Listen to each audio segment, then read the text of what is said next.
Zlatan est-il toujours Zlatan? C'est la question que tout le monde se pose depuis ces 2 derniers matchs face à Malmö et Reims. Et c'est le débat du jour avec Arnaud Herman. Bonjour Laurent, bonjour. Bonjour Arnaud et Dominique Sévrac. Bonjour tout le monde. Alors mon cher Arnaud, mardi après le match contre Malmö, vous avez écrit « Le crépuscule d'Ibrahimovic semble bien être programmé pour cette saison ». En êtes-vous si sûr? C'est un sentiment et je vais confirmer là devant les caméras de Mais qu'est-ce qui vous fait dire ça? Mais plein de choses, la multitude de blessures, le fait qu'il ait surtout du mal à récupérer à chaque fois qu'il est absent et que ses absences soient généralement assez longues. Là, il s'est fait une petite entorse du genou au Trophée des Champions, il a encore été absent 3 semaines.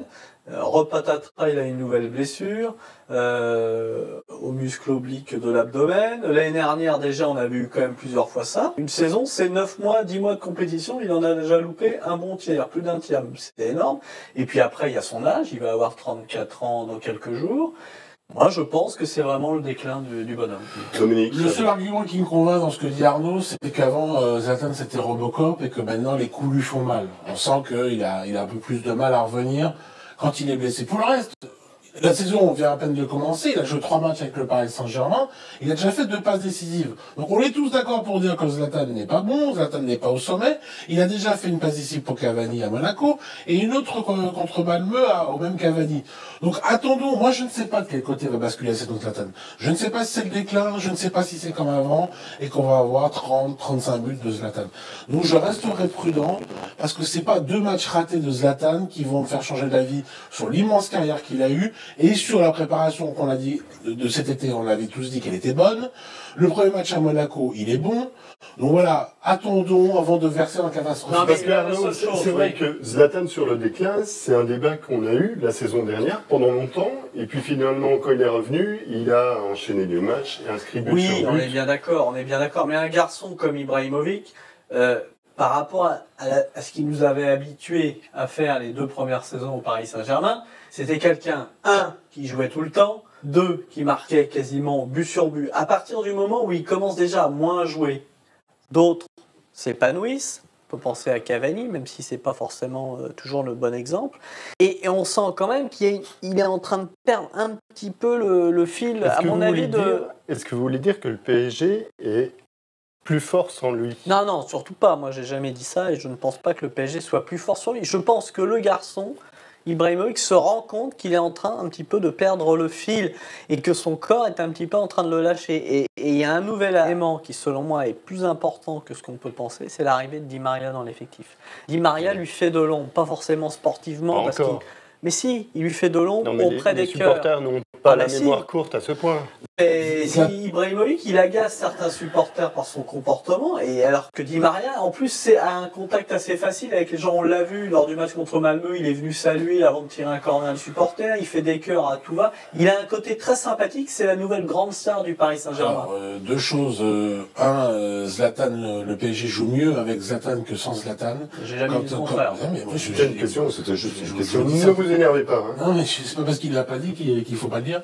Donc voilà, le PSG a besoin de Zlatan pour bien jouer au football. Et si par exemple il a été médiocre contre Malmö, et s'il a été médiocre contre Reims, je parle du Paris Saint-Germain, c'est aussi parce qu'on n'a pas vu un grand Zlatan. Et quand par hasard, quand le meilleur match de la saison pour l'instant c'est Monaco, et ben c'était là où c'est le seul des 3 matchs où Zlatan a été bon.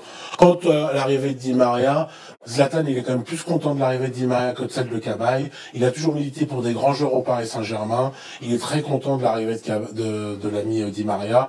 Donc voilà, même dans une basse-cour, il n'y a qu'un seul coq, le chef, le charismatique, ça reste encore Zlatan.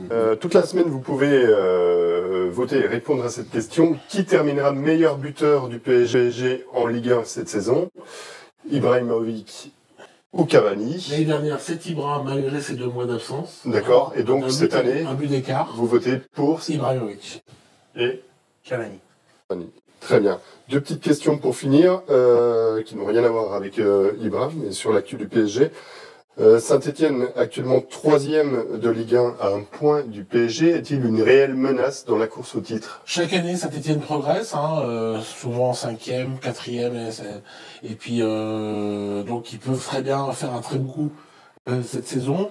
Après, le fait de jouer la Ligue Europa le jeudi et dimanche le championnat, avec un effectif qui s'est certes étoffé, je pense que ça va être dur sur la durée. Non. Non, vous n'y croyez pas. Très bien. Est-ce que le PSG va remporter ses 2 prochains matchs contre Guingamp Moi, et Nantes? j'y crois. Parce que... 2 victoires. 2 victoires, je vois bien 2 Très victoires pour différentes raisons. Demain, il faut absolument, mardi contre Guingamp, il faut absolument relancer. il faut relancer la machine. Après 2 nuls, et puis même malgré tout une prestation assez quelconque contre Malmö. On attendait mieux, et puis Nantes est un petit peu en difficulté actuellement, donc je pense que ça va faire les affaires du PSG. C'est la semaine bretonne, Laurent, c'est la semaine bretonne, Guingamp. Il faut savoir si Nantes est en Bretagne, ça. Je pense que ça a été tranché, et c'est au minimum 4 points, et ça risque de faire 6 points. Très bien. Avant de se quitter, messieurs, je voulais vous parler de la nouvelle appli Foot le Parisien. Ah oui.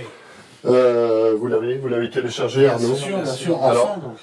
c'est remarquable, là, on a toute l'actu du PSG, toutes les stats, tous les joueurs, tous les résultats, bien sûr, et puis toutes les infos que vous nous donnez.